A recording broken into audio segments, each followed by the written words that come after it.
How do you animate something 26 pixels tall? How can a character with barely enough room to blink exude emotion? From the tight restrictions on how many sprites could fill the screen to how much text could fit in each blue rectangular bubble, there were multiple challenges that Square was faced with when developing the first 6 Final Fantasies.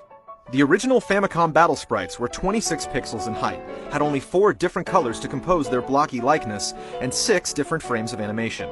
The Super Famicom characters were a few pixels smaller, but flaunted 11 different colors that drastically improved their individual wardrobe options, and performed up to 40 unique frames of animation, conveying feelings of sadness, anger, doubt, surprise, and joy.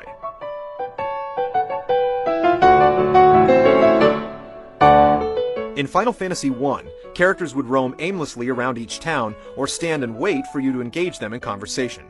Whenever additional movement was implied, they would vanish. In Final Fantasy II, characters began to walk along scripted paths, oftentimes when entering or exiting a room.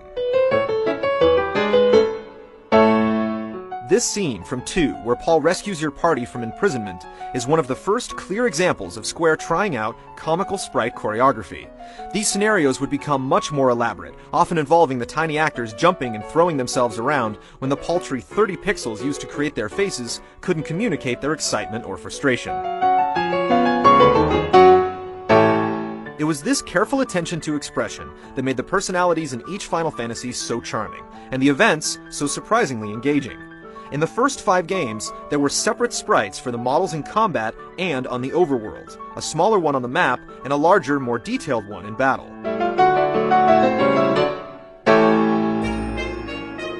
But the 6th chapter in Final Fantasy used the higher resolution hero for both, adding about 10 different animations per character. Even minor movements like the wink of an eye or the wag of a finger drew layers of subtle inflections onto each scene. Best of all, the multiple NPCs you encountered grew up in stature as well. By the mid-90s, Square was ready to showcase the aptitude of their tiny thespians in one final 16-bit performance.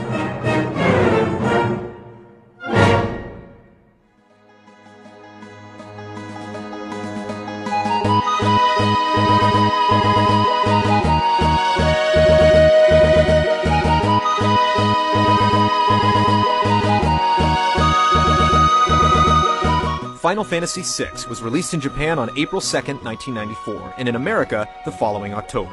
It showed up in the States as Final Fantasy III, and was the last title to be renumbered as it crossed shores. Yoshitaka Amano continued his work as the series' character designer, and Nobuo Uematsu wrote his most extensive score yet for the 6th installment. For the first time, Hironobu Sakaguchi did not direct, but produced the game and developed the concept.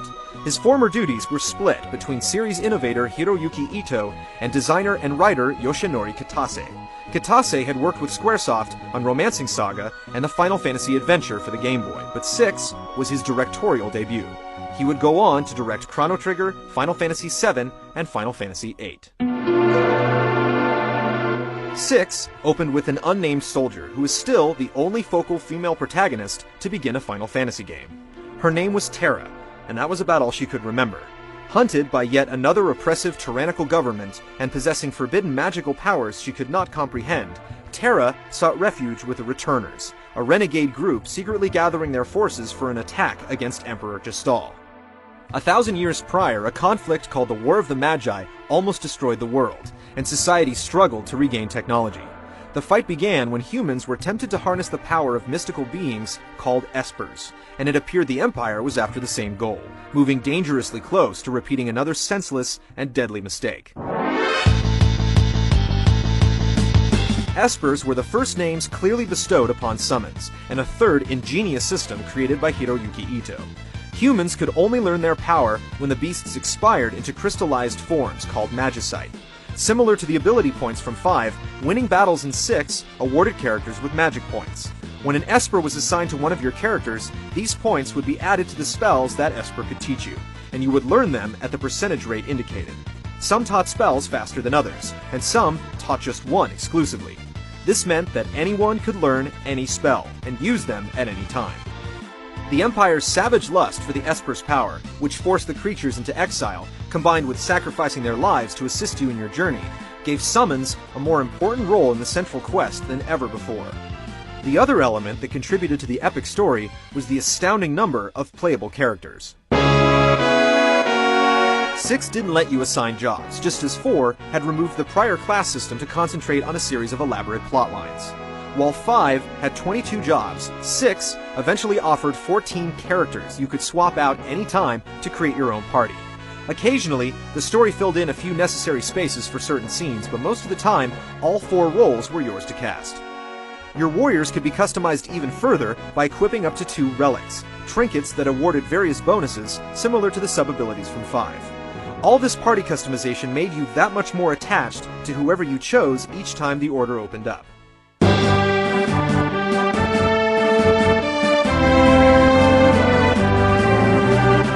At 2 points throughout the narrative, you were required to split up your available forces into 3 parties and command them all simultaneously against several meandering enemy groups. If one of them got past you to your end zone of the battlefield, the skirmish would be lost. In 2 certain dungeons, including the one that leads to the finale, you had to direct separate groups working back and forth to assist one another. And at one pivotal junction, the story split you into 3 teams with alternate destinations, and you got to choose your own adventure. The Returners' front lines were made up of Locke, a thief, Edgar, the young king of Figaro, Sabin, his twin brother, Sellers, a former imperial general, Setzer, a gambler and airship pilot, Cyan, a tortured warrior, Gao, a lost feral child, Strago, an elder mage knight, Realm, his rambunctious granddaughter, and Shadow, a ninja with a foggy past that's never completely revealed.